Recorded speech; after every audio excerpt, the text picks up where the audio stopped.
اهلا بكم اعزائي المشاهدين في برنامج اولى حلقات برنامجنا برنامج مطبخ الشيك اللي ما بيعرفش يطبخ. النهارده ده الحلقه دي معموله مخصوص للناس الشباب اللي متجوزين اللي هم عايشين بره بلدهم، بره حريمهم، بعيد عن حريمهم، بعيد عن كل حاجه. اكله مصري بيخليك حاسس بالمرمطه وجبت القيمه وطبانه فوق. اول حاجه سمك ماكريل هتعمل عن طريقه السنجاري، الطريقه المصريه.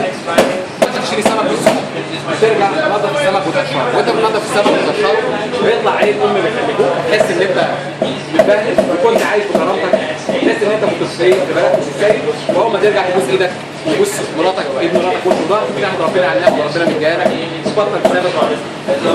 نرجع للكلام، نجيب السمك الماكريل، سمك ماكريل من بتاع الجمعيه اللي هو فيه 13 جنيه عشان انت عارفين الفرق. هو السمك الوحيد اللي ينفع يتعمل بالكلام ده. هنجيب السمك هننضفه ونغسله كويس بعد ما نتعور ونبهدل من الشوك طبعا. نجيب السمك ننضفه ونجهزه ونعمل له الخلطه بتاعته اللي هي خلطه عاديه جدا، ثوم وفلفل وكمون وكل حاجه. ونحشي السمك وبعد ما نحشي السمك الخلطه بتاعتنا اللي هي حاجه عامه بره احنا بنقول عليها مصري، يعني اللي هي جايه من الاصل.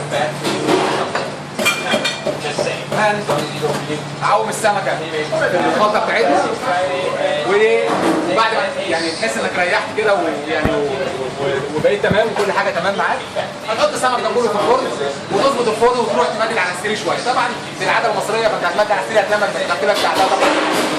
هتقوم من النوم تلاقي طبعا السمك اتحرق الحق نشف بقى عامل زي البتاوه المقدمه.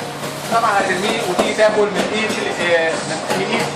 باتريك اللي احنا مش عارفين هو طبعا كانوا بيطبخ برجله ولا بوشه، وده مش عارفين كان دي قفاه ولا دماغه، ما حدش عارف. وطبعا بنعمل الاكل وهنستحمل اكلنا اللي هو ما يتاكلش خالص بسبب الراجل ده. ده بيطبخ ولا بيتلاقي. طبعا السمك اتحرق ارمي السمك في الزباله وطبعا تيجي تاكل من ايده، وبعد كده تحمد ربنا على النعمه ربنا ادالك هي مراتك كنت عايش في مصر عايش خير بتاكل وتشرب وانت باشا. ونشوفكم في حلقه ثانيه ان شاء الله، ونكون بنعمل اكله ثانيه وبالسم الهاري ان شاء الله. وشكرا.